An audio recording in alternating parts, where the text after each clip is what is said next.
This is Algebra 2 with trig. 14.1 and 14.2. We're going to be graphing sine and cosine.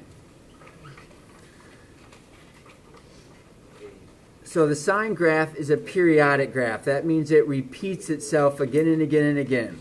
We typically will only graph one cycle of the graph. So here with the sine graph, this is the typical portion of the graph that you will see drawn for your graphs. So notice it has a low point, it has a high point, and of course it's starting here at 0. So you have these critical points, and the critical points are identified in the table. Each critical point happens from your unit circle every 90 degrees or every pi over 2. So this would be 0, pi over 2, pi, 3 pi over 2, and 2 pi. Think about what the unit circle tells us. The unit circle, we know the coordinates on the unit circle, and we're just talking about the quadrantal angles. So we have 1, 0, 0, 1, negative 1, 0, and 0, negative 1. So at 0 degrees, when you come straight to the right, at 0 degrees, the sine, since we're graphing the sine, we're looking at the y value. At 0 degrees, we're at 0. At 90 degrees, or pi over 2, we're at 1. At pi, we're at 0 again. At 3 pi over 2, we're at negative 1. And at 2 pi, we're back at 0. So those are the y values going around your unit circle.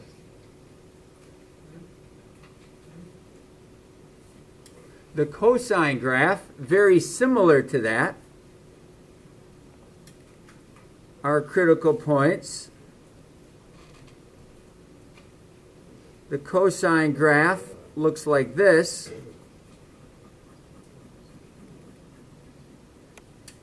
It's similar to what the sine graph looks like, but it has, obviously, its differences. At 0 degrees, the cosine value is your x. Your cosine value is 1. At pi over 2, the cosine value is 0. And negative 1, and 0, and 1. So that's where we get our values in our graph. Again, we have 0, pi over 2, pi, 3 pi over 2, and 2 pi.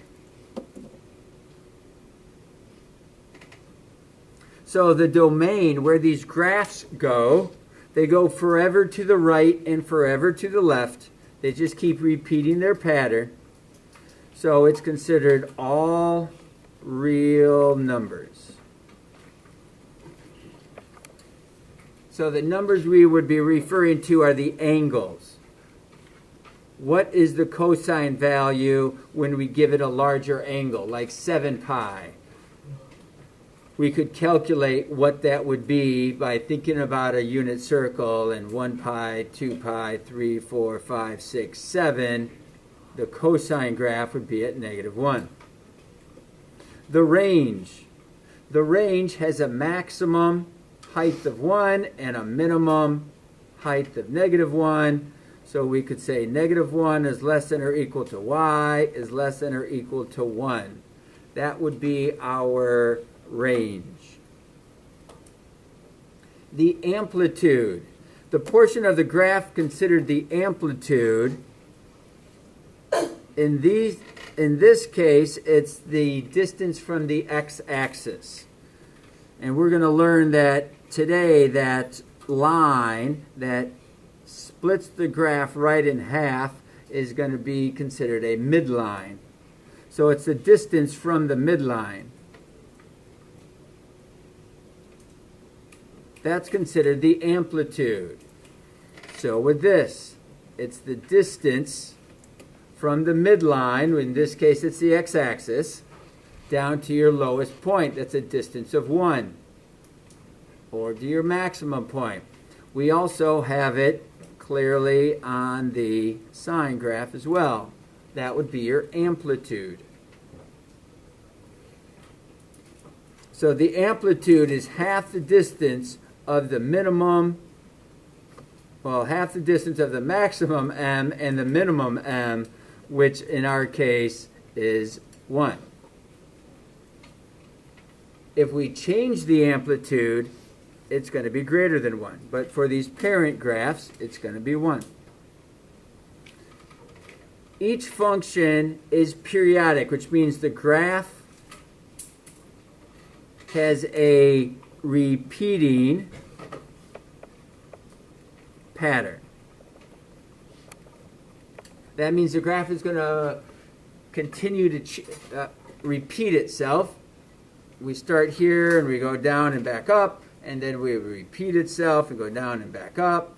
If we look to the left, you notice we go down and back up. It would just repeat itself continuously all the way through.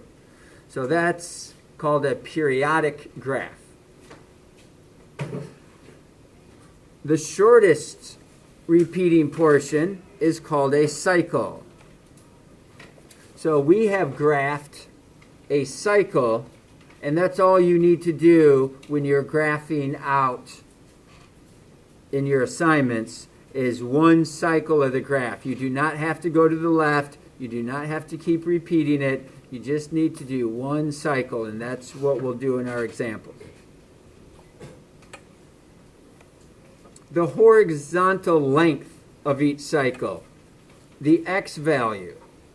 When we think about the x value, how far out does it go? In this case, it's going out to 2 pi. That's considered the period of the graph.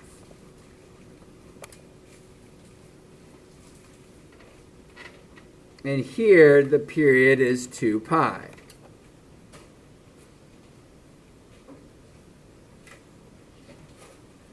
So if we're going to try to graph y equals negative sine, all of us should know what the negative does to any function. What does the negative do to x squared? What does the negative do to a square root? Negative is going to do the same thing to the sine graph. So if the sine graph is 0, 1, 0, negative 1, 0, and when you graph yours, try not to make it look like shark teeth. Try to make it curved. So this is going to be y equals sine. And since they're using theta here, we'll use theta as well. Now, what would the graph look like when it is negative sine? We would flip it over the x-axis. So all the values get multiplied by the negative. So at 0, we're at 0, and that's 0 times negative 1, which is 0.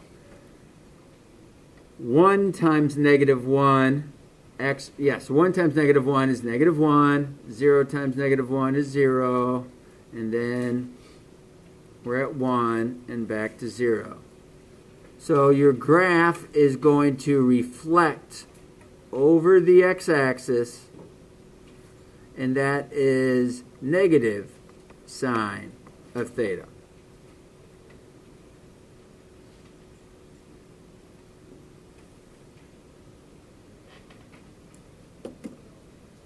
And we can try it again with the cosine graph. How do we graph the parent function of the cosine graph?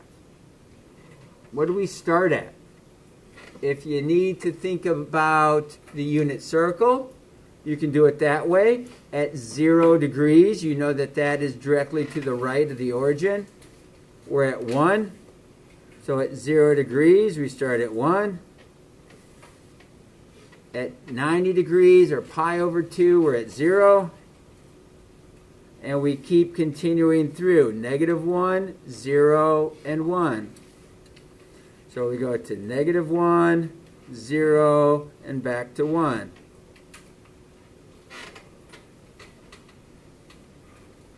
That is y equals cosine of theta.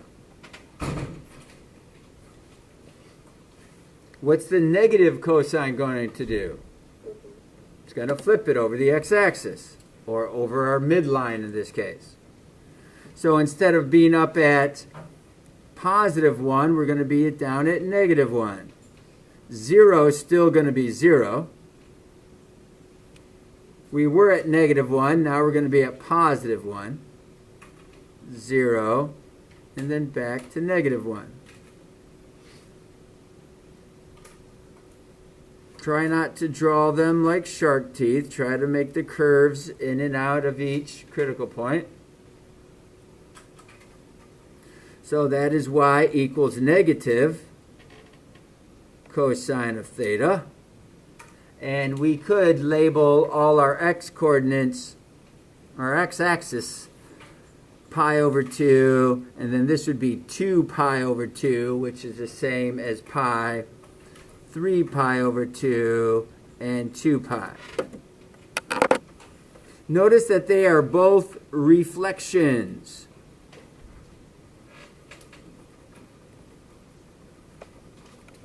Of the original graph.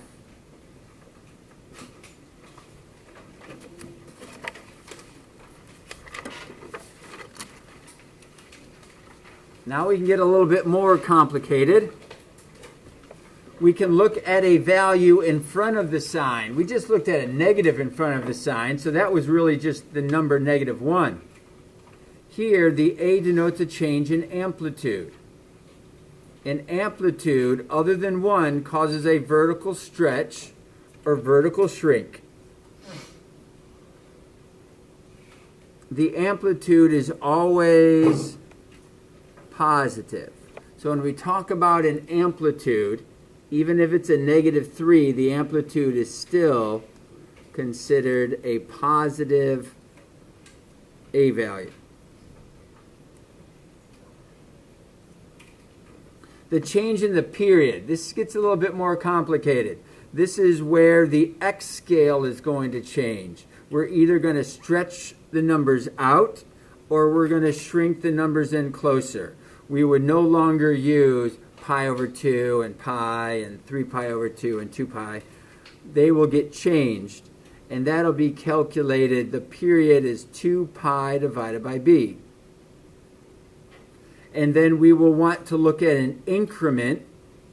The increments are going to be the period divided by 4.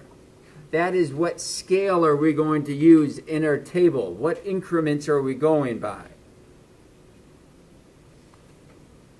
So now our graphs can look like y equals a sine of bx, where a gives it the vertical stretch or shrink, and b gives it a horizontal stretch or shrink. It changes the period. Same thing with the cosine. So here we have a 3 in front. So I would suggest, since we noticed the period is a 1, so that's not going to change. That means we're going to be using 0, pi over 2, pi, 3 pi over 2, and 2 pi.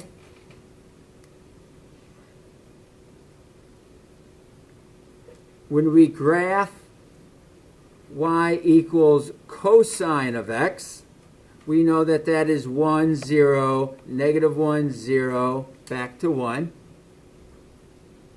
And we can graph that out here. Let's work by 2 units. So we'll call this 1, and this 2, and this 3. We'll go by 2 steps for each. If you want to call that half units, we can do that.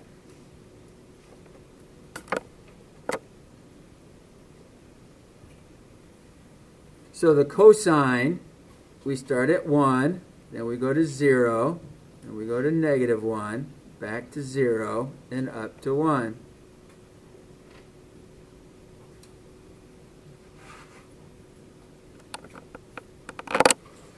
What's the 3 going to do for our equation? We're going to have y equals 3 cosine of x.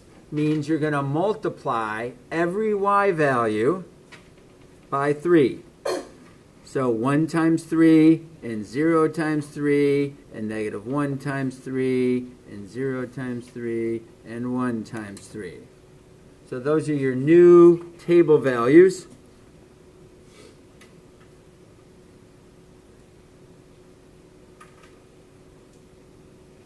So if you have the ability to visualize what the graph is going to look like, you can see why we changed our y to count by halves so that I could get all the way up to 3. Use as much of the graph as I could, but be sure it all fit. So this is y equals 3 cosine of x. And the original one was y equals cosine of x. The amplitude. The amplitude is a distance from the x-axis, or really the midline. And we see that that is the absolute value of a, which would be 3. The period. The period, since we're starting at 0, and then we do pi over 2, and pi, and 3 pi over 2, and 2 pi. You can see it in your table also. The period is this last spot, which is 2 pi. The whole graph goes through its period, or through the cycle. The cycle is the physical graph, in 2 pi. The midline, in all day today, the midline is going to be y equals 0. We're not going to translate our graph at all. We're not sliding it up, we're not sliding it down. So the midline will always be y equals 0.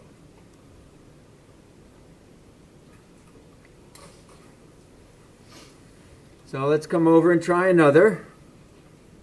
We know that the b value is 1, so that tells us we're going to use 0, pi over 2, pi, 3 pi over 2, and 2 pi. Y equals sine of x, 0, 1, 0, negative 1, and 0. We can determine those by looking at your unit circle. But within time, you'll memorize the pattern. You just need to know which one of these starts with a 0 and which one of these starts with a 1. And that's because the unit circle at 0 degrees, the y value is 0 and the x value is 1. Okay, this time we're going to do an a value of negative 5. So I don't have room to count by halves. So we're going to have to count this as 1 and 2, 3, 4, and 5. Negative 1, negative 2, negative 3, 4, and negative 5.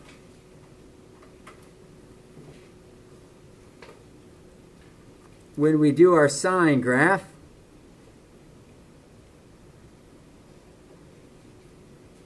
you don't see much of it here, but it curves through, and that's y equals sine of x. Then we can do our reflection and our stretch all in one step if you wish. We're going to reflect it, and we're going to multiply it by a negative, or by the 5, so essentially by a negative 5. So 0 is still going to happen there. Negative 5, 0, positive 5, and back to 0.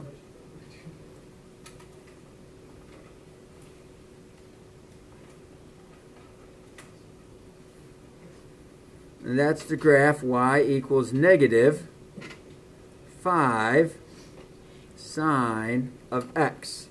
You could say sine of theta if you wish. The amplitude, which is the distance from the midline, is 5 in this case. It's the absolute value of the A. It's always a positive answer. The period is found in your table, but it's also demonstrated in the graph at 0. Then we had pi over 2, then pi, 3 pi over 2, and 2 pi. The graph went all the way to 2 pi, so that's considered the period. And the midline, this is all curving around. It's coming down and then going back up. It's all going around the x-axis, which is the line y equals 0.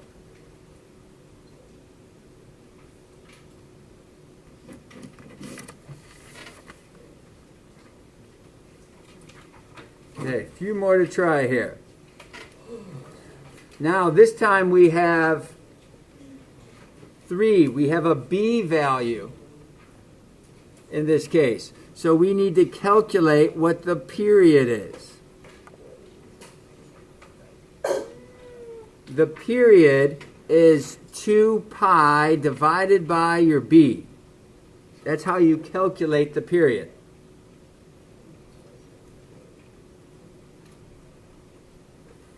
So 2 pi divided by 3. That's going to be the total distance. So you know that this part of your graph is going to be 2 pi divided by 3. This part of the table. On the graph, you know after you go through your first step, your second step, your third step, this last one here that we're going to graph out is going to be that 2 pi over 3. But what are the other increments going to be? How do we break that down? We could work backwards. We can take our increment. Since we know that there are 4 different spacers in between each one, we can divide the period by 4. So that takes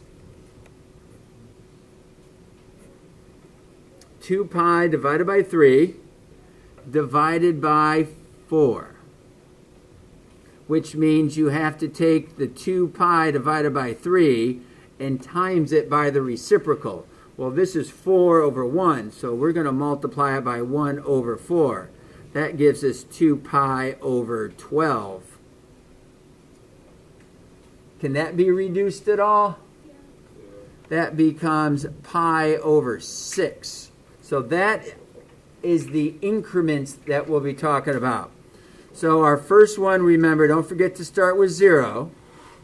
But then we do 1 over 6, so 1 pi over 6.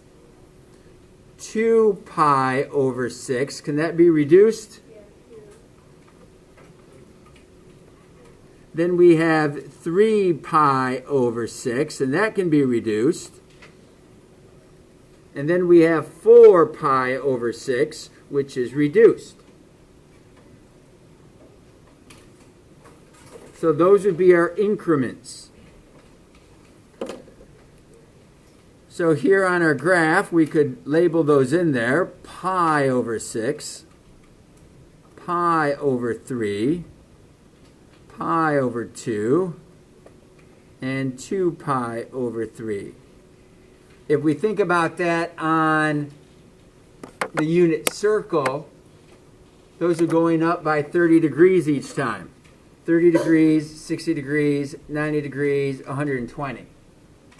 Because 2 pi over 3 is 120 degrees. So we're going to fit this whole graph in 120 degrees where it typically fits in a 2 pi. Now, we won't graph the 2 pi parent function, because sometimes the scales don't work out very well. In this case, you actually could have done it. It would have started here and reached a maximum, and then back down, and then a minimum, and then come through. And that would have been similar to what the sine graph would look like. But we're doing sine of 3x. So we're at 0. We'll call this one 1 up here. So we'll call this one -1 down there. So there's where our 1 will be, and our 0, and our -1, and our 0. So that is y equals sine of 3x. You can see if this light blue line was the original parent function, that this is much shorter than it. It has shrunk it together. So 0, 1, 0, -1, and 0.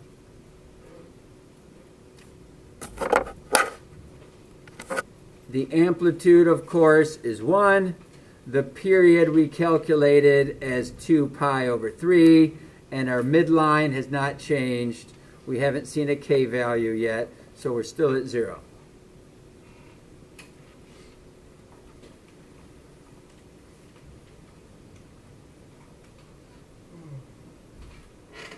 So think about what this one requires. What are we going to have to do first? We're going to calculate the period. The period is 2 pi divided by b. Well, in this case, that's 2 pi divided by pi. Well, that means the pi's cross off, and the period is 2. So that should mean that our last spot in our table should be a 2. What increments are we going to count by?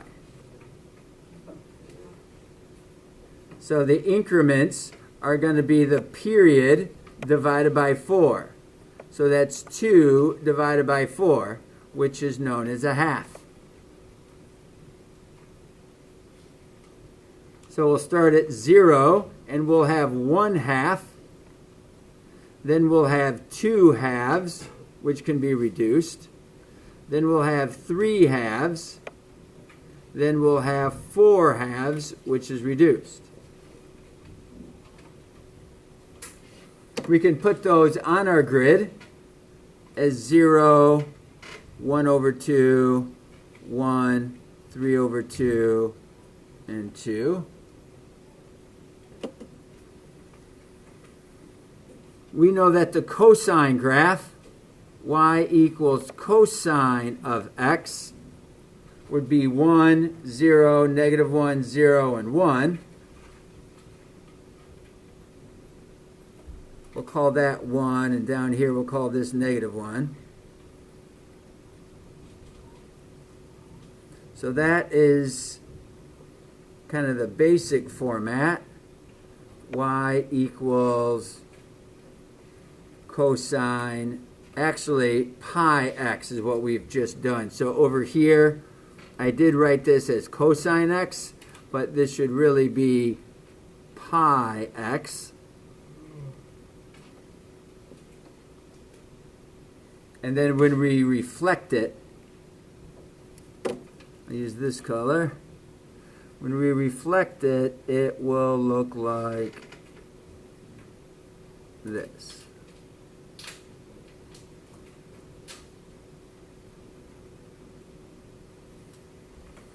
And that's y equals negative cosine of pi x.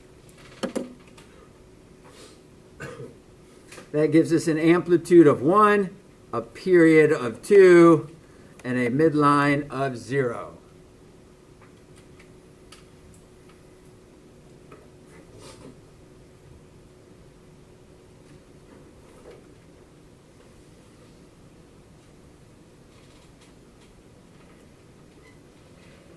what do we have to do first here? Calculate the period, which is 2 pi divided by b. So in this case, that's 2 pi divided by 2 pi. That crosses out completely, and we get this value of 1. The increment is the period divided by 4. So that's 1 divided by 4. So starting with 0, we're going to do 1/4, then 2/4, then 3/4, and 4/4, which is a value of 1. That's what the period is. We should complete the table in a length of 1. Y equals sine of 2 pi x, which start at 0, and then we go up to 1 and 0 and -1 and 0.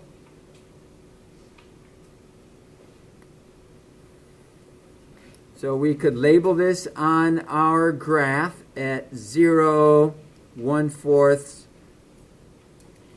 1/2, 3/4, and 1.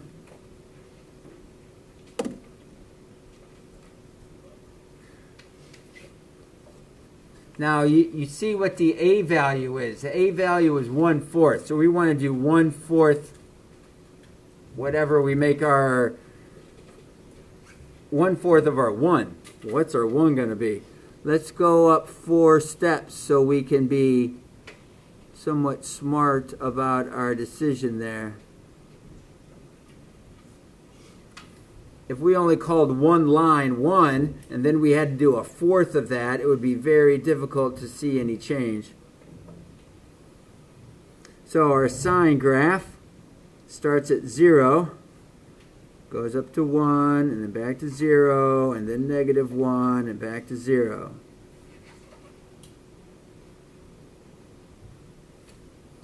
So that's y equals sine of 2 pi x.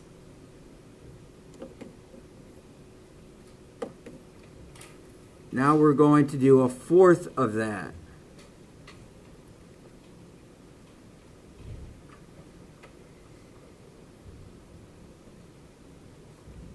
So that's y equals 1/4 sine of 2 pi x.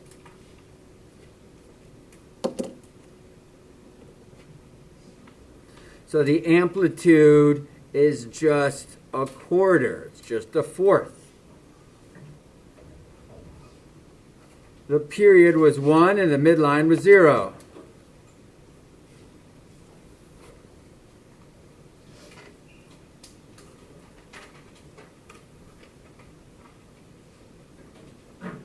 Last one, and then I'll let you guys do the U-tries.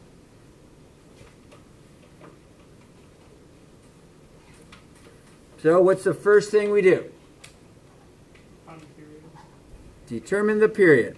So we know that the period always equals 2 pi divided by b. So in this case, that's 2 pi divided by 1/4. That means it's 2 pi times 4/1, which is turning this into 8 pi. That's different. All of our other examples have been 2 pi or less. Now we're going 4 times bigger. So our increment is the period divided by 4. So that's 8 pi divided by 4, which our increments go by 2 pi. So we'll start at 0, and then we'll do 2 pi, and then 4 pi, then 6 pi, then we finish with what the period actually is, 8 pi.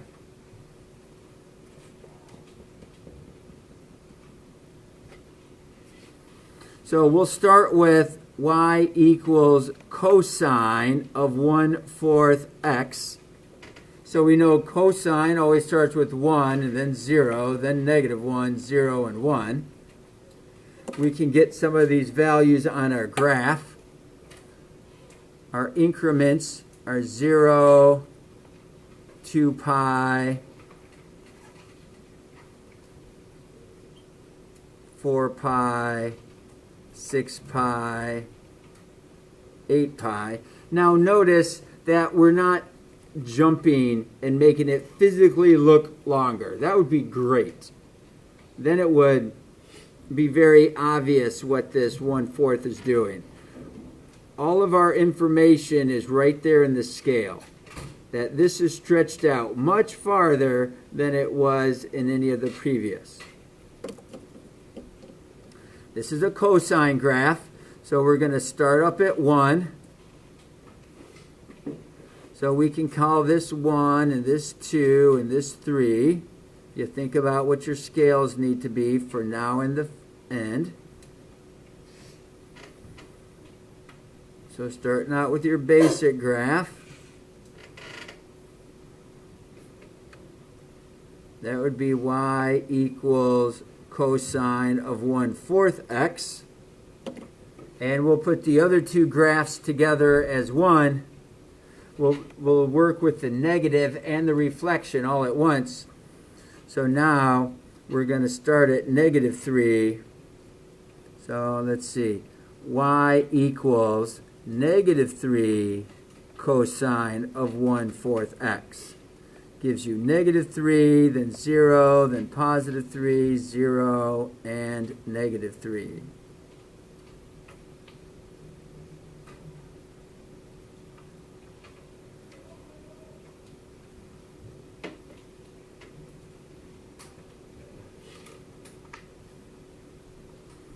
We see that the amplitude is the absolute value of A, so it's 3.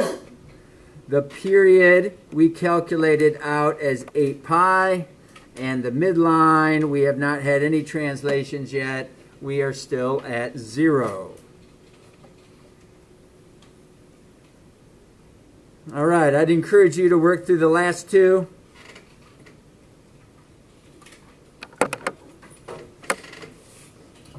Here, I graphed this one out with a period of 2 and an increment of 1/2.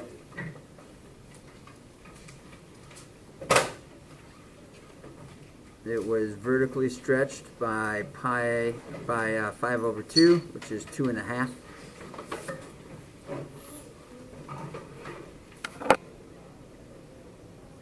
Here my period was pi. My increments was period divided by 4, so pi divided by 4. So 0, 1/4, 2/4, 3/4, and 4/4. Labeled them on my graph.